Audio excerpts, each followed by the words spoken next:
Israel பிரதமர் Benjamin நெத்தன்யாகுவை கிளின்னு கிழிச்சிருக்காரு Donald Trump. ஏன் அப்படின்னு கேட்டீங்கன்னா அதுக்கு காரணம் ஈரான். நாங்க அமெரிக்காவோட நடந்துகிட்டு இருக்க இந்த பேச்சுவார்த்தையில இருந்து வெளியேறோம், இஸ்ரேல் மேலேயும் தாக்குதல் நடத்த போறோம் அப்படின்னு ஒரு எச்சரிக்கை ஈரான் கொடுத்ததுதான் டொனால்ட் ட்ரம்ப்பை பதற வச்சிருச்சு.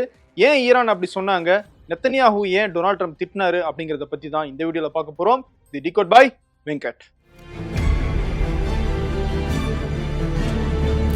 26 வருட நம்பிக்கை, லட்சக்கணக்கான சந்தோஷ திருமணங்கள். கல்யாணம்னாலே தமிழ் மேட்ரிமோனி தான். நம்ம நேத்து டிகோட் வீடியோல ஒரு ஸ்ட்ராங்கா அனாலிசிஸ் பண்ணியிருந்தோம். அதுல என்ன சொல்லியிருந்தோம், அமெரிக்காவுக்கும் ஈரானுக்கும் இடையில இந்த பேச்சுவார்த்தை ஒரு முடிவுக்கு வராம இருக்கிறதுக்கு காரணம் இஸ்ரேலுடைய பிரதமர் பெஞ்சமின் நெத்தன்யாகு அப்படின்னு சொல்லியிருந்தோம். என்ன, இஸ்ரேல் லெபனான் மேல தாக்குதல் நடத்திட்டு இருக்கிறது தான் இந்த பேச்சுவார்த்தை முடிவுக்கு வராம இருக்க காரணம் அப்படின்னு நம்ம சொல்லியிருந்தோம். அந்த பேச்சுவார்த்தை நடக்கக்கூடாது அப்படிங்கிறதுக்காகவே பெஞ்சமின் நெத்தன்யாகு லெபனான் மேல தாக்குதல் நடத்திட்டு இருக்காரு அப்படின்னு நம்ம தெளிவா நேத்து வீடியோல பேசியிருந்தோம். நம்மளுடைய அந்த அனாலிசிஸ் 100% உண்மை அப்படிங்கறத நிரூபிக்கிற வகையில நேத்து பல்வேறு விஷயங்கள் நடந்திருக்கு. அதை பத்தி தான் ஒண்ணா பார்க்க போறோம். அதுக்கு முன்னாடி நேத்து வீடியோ நீங்க பார்க்கல அப்படின்னா அந்த வீடியோனுடைய லிங்கை நான் கமெண்ட்ஸ்ல கொடுக்குறேன், அதை பாருங்க. இன்னும் பெட்டராக இந்த விஷயம் உங்களுக்கு புரியும். அமெரிக்கா ஈரான் இடையிலான இந்த பேச்சுவார்த்தை முடிவு தான் என்ன அப்படிங்கிற கேள்வி எழுந்துட்டு இருக்கிற நிலையில ஈரான் தங்களுடைய முடிவை ஒரு வழியாக அறிவிச்சாங்க. ஆனா இது நம்ம எதிர்பார்த்த முடிவு கிடையாது, கொஞ்சம் அதிர்ச்சிகரமான முடிவு தான். நாங்க இந்த பேச்சுவார்த்தையில இருந்து வெளியேறோம் அப்படின்னு சொல்லி ஈரான் அறிவிக்கிறாங்க. அவங்க வெளியேறதுக்கு சொன்ன காரணம் என்ன,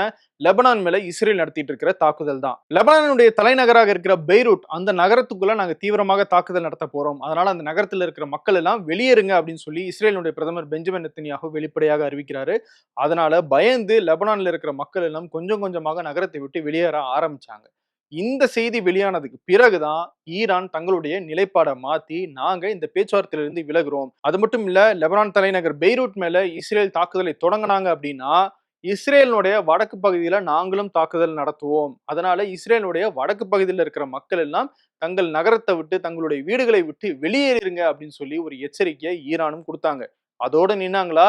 இல்ல.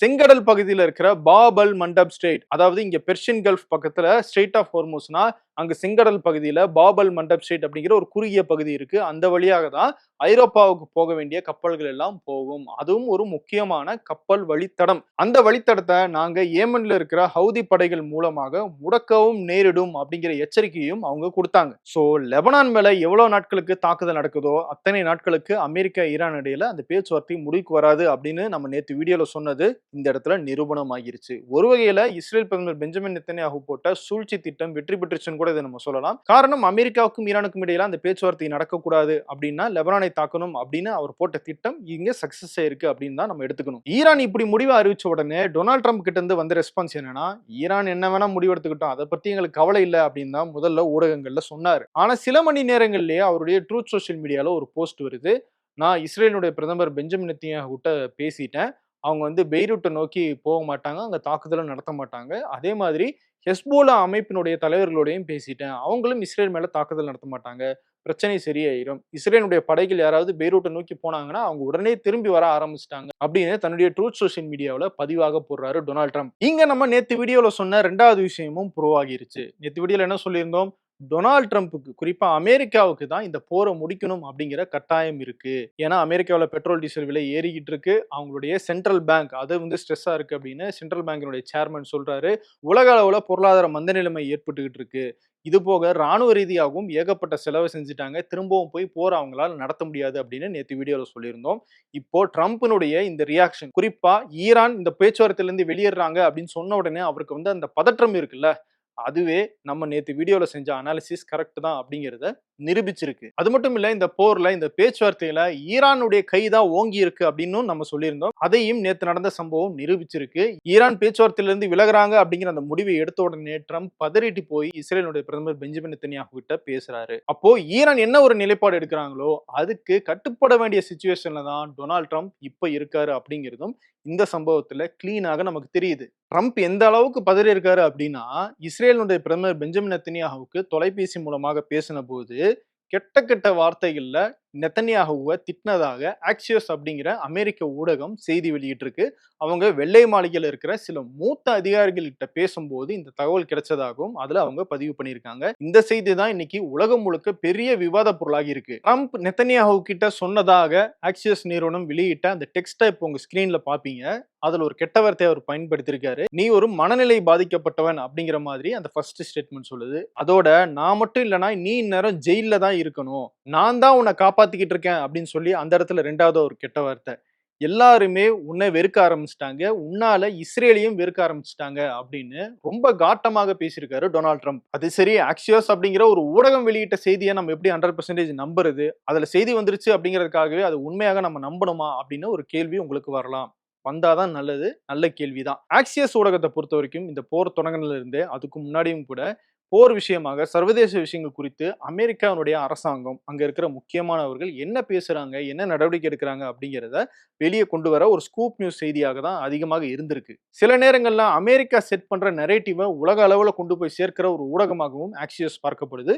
ஈரான் தரப்புல இருந்தும் அதை ஃபேக் நியூஸ் அப்படின்னு பல்வேறு முறை கண்டிச்சிருக்காங்க. நியூயார்க் டைம்ஸ், வாஷிங்டன் போஸ்ட், இன்னும் பல்வேறு அமெரிக்க ஊடகங்களை டொனால்ட் ட்ரம்ப் வறுத்தெடுக்கிறாரு தன்னுடைய ட்ரூத் சோஷியல் மீடியாவில். எல்லாருமே ஃபேக் நியூஸ், பொய்யான நரேட்டிவ் செட் பண்றாங்க அப்படின்னு அவர் தொடர்ந்து பேசிக்கிட்டே இருக்காரு. அப்படி பேசுற டொனால்ட் ட்ரம்ப் ஏன் இந்த ஆக்சியஸனுடைய செய்திக்கு இப்போ வரைக்கும் பதில் சொல்லல அப்படிங்கிறது தான் செய்தியில உண்மை இருக்கோ அப்படின்னு நம்மளை யோசிக்க வைக்குது. சரி, அதையும் தாண்டி இன்னொரு விஷயத்த சொல்றேன். இந்த பேச்சுவார்த்தை முடிஞ்சதுக்கு பிறகு நெத்தன்யாகு என்ன சொன்னாரு அப்படின்னு நம்ம பார்க்கணும்ல. அமெரிக்காவும் இஸ்ரேலும் நண்பர்கள், நெத்தன்யாகவும் ட்ரம்ப்பும் ரொம்ப க்ளோஸ் ஃப்ரெண்ட்ஸு, 2 பேரும் சேர்ந்து தான் முடிவெடுப்பாங்க, இவங்க 2 பேருக்குள்ள நல்ல ரிலேஷன்ஷிப் இருக்கு அப்படின்றலாம் இவ்வளவு நாள் பேசிட்டு இருந்தாங்க இல்லையா? அப்போ டொனால்ட் ட்ரம்ப் சொன்னபடி நெத்தன்யாகு தாக்குதலை நிறுத்தி இருக்கணும், அவர் சொன்னதை கேட்டிருக்கணும். ஆனா நெத்தன்யாகு என்ன சொல்றாருன்னா, நான் டொனால்ட் ட்ரம்ப் கிட்ட பேசினேன், பெய்ரூட் மேல நாங்க தாக்குதல் நடத்தக்கூடாது அப்படின்னா ஹெஸ்புல்லாவும் எங்க மேல தாக்குதல் நடத்தக்கூடாது, மத்தபடி நாங்க தெற்கு லெபனான்ல நடத்த போற தாக்குதலை தொடர்ந்துகிட்டே தான் இருப்போம் அப்படின்னு பேசுறாரு. இதுக்கு முன்னாடி டொனால்ட் ட்ரம்பை பத்தி அவர் போடுற போஸ்ட்ல ஒரு அன்பான, ஒரு நட்பான விஷயங்கள் அங்கங்க தென்படும். ஆனா இந்த போஸ்ட்ல அப்படி எதுவுமே தென்படல. சோ நிச்சயமாக டொனால்ட் ட்ரம்புக்கும் நெத்தன்யாஹுக்கும் இடையில நடந்த அந்த பேச்சுவார்த்தையில, அந்த கான்வர்சேஷன்ல காரசாரமான வாக்குவாதங்கள் நடந்திருக்கு அப்படிங்கிறது மட்டும் நமக்கு தெளிவாக தெரியுது. நெத்தன்யாஹு சொன்ன மாதிரி டொனால்ட் ட்ரம்ப் பேசினதுக்கு பிறகும் அவங்க தெற்கு லெபனான்ல தீவிரமான தாக்குதலை நடத்திட்டு தான் இருக்காங்க. கிராமங்களை, நகரங்களை குறி வச்சு ஒவ்வொரு பில்டிங்கையும் தரமட்டமாக்கிக்கிட்டே இருக்காங்க. அப்பாவி பொதுமக்களை கொன்னுகிட்டு இருக்காங்க. அவங்களால லெபனானுக்குள்ள நேரடியாக தரைமார்க்கமாக முன்னேறி போக முடியாது. ஏன்னா ஹெஸ்புல்லா அதுக்கு பதில் தாக்குதல் நடத்திட்டு இருக்காங்க. இஸ்ரேலுடைய ராணுவத்தினரை கொன்னுகிட்டு இருக்காங்க. அதனால அவங்க மொத்தமாக ஹாஸ்பிட்டல்ஸ், ஸ்கூல்ஸ், வீடுகள் அப்படின்னு குறி வச்சு தாக்குதல் நடத்திட்டு இருக்காங்க.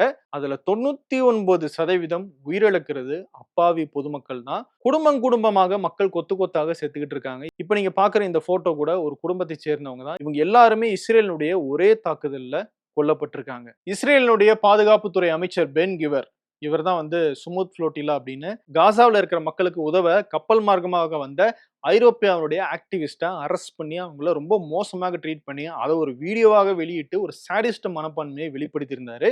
அவர் இன்னைக்கு என்ன சொல்லியிருக்காருன்னா, இஸ்ரேல் பிரதமர் பெஞ்சமின் நெத்தன்யாஹூ அமெரிக்க அதிபர் டொனால்ட் ட்ரம்புக்கு நோ சொல்ல வேண்டிய காலகட்டம் இது, நம்மளுடைய பிளான் படி செயல்பட்டே ஆகணும் அப்படிங்கிற அழுத்தத்தை நெத்தன்யாஹுவுக்கு கொடுத்திருக்காரு. ஸோ இதன் மூலமாக இஸ்ரேல் தங்களுடைய திட்டத்துல தெளிவாக இருக்காங்க. லெபனான்லயும் காசாவிலையும் எப்படியாவது பெரிய பகுதியை ஆக்கிரமிச்சிடணும் அப்படிங்கிற நோக்கத்தோட செயல்படுறாங்க.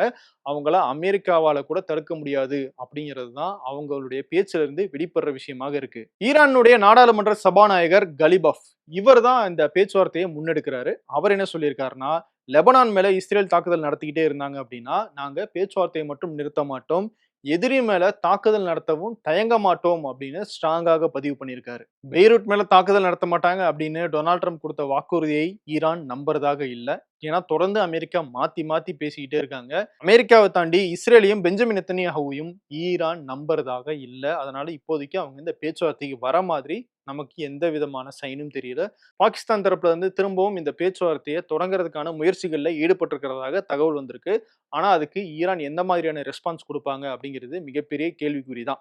ஒண்ணு மட்டும் தெரியுதுங்க, மேற்காசியாவில் நடந்துகிட்டு இருக்கிற இந்த பிரச்சனைகள் எல்லாம் முடிவுக்கு வரணும், அதன் தொடர்ச்சியாக உலகம் முழுக்க ஏற்பட்டிருக்கிற பாதிப்புகள் எல்லாம் சரியாகணும் அப்படின்னா சர்வதேச நீதிமன்றத்தால போர் குற்றவாளியாக அறிவிக்கப்பட்ட ஒரே ஒருத்தரை கைது செஞ்சா போதும்னு நினைக்கிறேன். வேற யாரு? இஸ்ரேலுடைய பிரதமர் பெஞ்சமின் நெத்தன்யாஹூ தான். குழந்தைங்கள்னு கூட பார்க்காம கொத்து கொத்தா குண்டுகள போட்டு அவங்களுடைய நெத்தியில குறி வச்சு சுட்டு கொன்னுகிட்டு இருக்கிற இந்த போர் குற்றவாளிய கைது பண்ணிட்டாலே இந்த பிரச்சனைகள் எல்லாம் கிட்டத்தட்ட முடிவுக்கு வந்துரும் அப்படிங்கிறது தான் இங்க கலை யதார்த்தம் நமக்கு உணர்த்துது. இப்படிப்பட்ட போர் குற்றவாளி தலைமை வகிக்கிற ஒரு அரசாங்கத்தை தான் நேர்ல போய் இஸ்ரேலுடைய நாடாளுமன்றத்துல நின்னு புகழ்ந்து தள்ளியிருக்காரு நம்மளுடைய பிரதமர் மோடி. இவ்வளவு நாளாக இஸ்ரேலுக்கு சப்போர்ட் பண்ணிக்கிட்டு இருந்த டொனால்ட் ட்ரம்ப்புக்கு இப்போ கோபம் வர ஆரம்பிச்சிருக்கு. அதனால உடனடியாக அவர் இஸ்ரேல தடுத்து நிறுத்திடுவாரா, முடக்கிடுவாரா அப்படின்னு கேட்டா, அதெல்லாம் எதிர்காலத்துல தான் நமக்கு தெரியும். அட்லீஸ்ட் அவருக்கு கோபமாவது வந்திருக்கே. அந்த கோபம் இந்தியா உட்பட எல்லா நாடுகளுக்கும் வரணும். அப்பதான் இந்த மாதிரியான அட்டூழியங்கள, அநியாயங்கள யாரு வேணா எப்படி வேணா ஃப்ரீ ஹேண்டடா செய்யலாம் அப்படிங்கிற அந்த நிலைமை இருக்காது. அதை தடுக்கவும் முடியும். இன்னும் சிம்பிளா சொல்லணும்னா, உலக நாடுகள் எல்லாமே மனிதாபிமானத்தோட சிந்திச்சோம் அப்படின்னா, இந்த பிரச்சனைகளுக்கு எல்லாம் முடிவு கட்டிறலாம் அப்படிங்கிறது தான் இன்னைக்கு இருக்கிற கலா எதார்த்தம். பார்ப்போம் அதை நோக்கி இந்த உலகம் மூவ் ஆகுதா? இந்த பிரச்சனை முடிவுக்கு வருதா? ஈரான் அடுத்து என்ன நடவடிக்கை எடுக்க போறாங்க? அதுக்கு அமெரிக்கா எப்படி ரியாக்ட் பண்ண போறாங்க? அப்படிங்கிறது எல்லாம் தொடர்ந்து நம்ம டிகோட் நிகழ்ச்சியில பார்க்கலாம். அடுத்த வீடியோல உங்களை மீண்டும் சந்திக்கிறேன். நன்றி. 26 வருட நம்பிக்கை, லட்சக்கணக்கான சந்தோஷ திருமணங்கள். கல்யாணம்னாலே தமிழ் மேட்ரிமோனி தான்.